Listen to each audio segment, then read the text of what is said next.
Tempo, tempo, tempo. Quem pode com ele? Vitória Rodrigues e Silva. O tempo que contamos em segundos, minutos, horas, dias, meses e anos é chamado de tempo cronológico.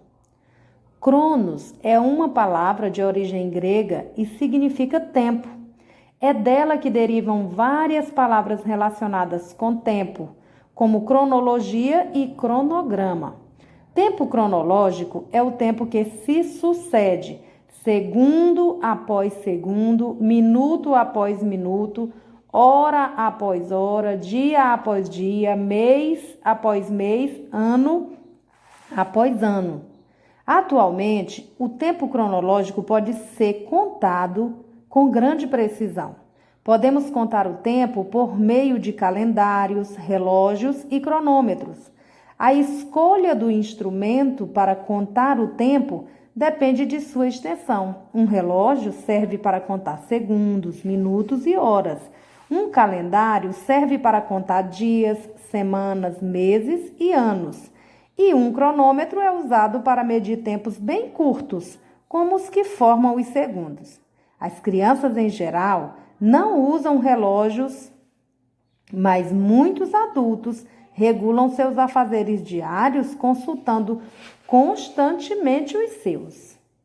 Observando um relógio, é possível perceber a duração de um segundo. Pouca coisa pode ser feita nesse intervalo de tempo.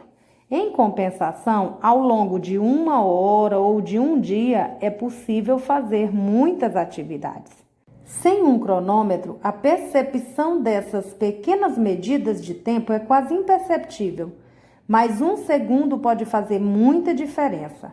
Cronômetros super precisos usados em competições esportivas, como as de natação, são capazes de estabelecer frações de segundo e auxiliar a determinar o vencedor. Vamos ver um pouco sobre a história do relógio? Os relógios mais antigos de que se tem notícia mediam a passagem do tempo por meio da sombra projetada por uma haste em uma placa de pedra, em que ficavam assinalados os números que correspondiam às horas. O relógio de sol é relativamente preciso, mas necessita do céu aberto para que a sombra da haste possa ser projetada. Ainda hoje é possível encontrar alguns deles. Acredita-se que as primeiras ampulhetas, instrumento que mede a passagem do tempo conforme o deslocamento da areia de um recipiente para outro, foram feitas por volta de 600 a.C. Na mesma época em que foram feitas as primeiras ampulhetas, devem ter sido construídas as primeiras clepsidras, instrumentos de medição do tempo por meio de água. Não há consenso entre os estudiosos sobre quem inventou o relógio mecânico. Há quem diga que foi um homem de nome Pacífico, arcebispo da cidade de Verona, na Itália, no ano de 850. Outros, no entanto, consideram que foi um monge francês de nome Gerbert, que se tornaria depois um papa por volta do ano 996. O relógio tem um sistema de engrenagens que movimenta os ponteiros dos relógios.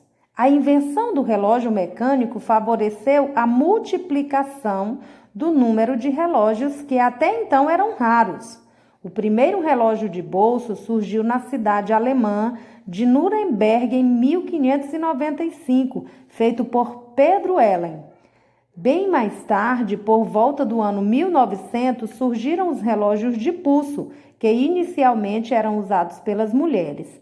Os homens dessa época usavam um relógio que guardavam no bolso de seus coletes, preso a correntes de prata ou ouro. Mas uma curiosidade: o aviador brasileiro Santos Dumont, para poder consultar as horas, mantendo as mãos livres para pilotar o avião, passou a usar o relógio no pulso, criando um novo modo de uso do relógio, como nós conhecemos atualmente. Uma maneira muito comum de se contar o tempo é por meio dos calendários.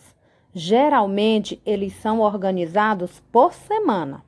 Os meses do ano têm 30 ou 31 dias, com exceção do mês de fevereiro, que tem geralmente 28 dias.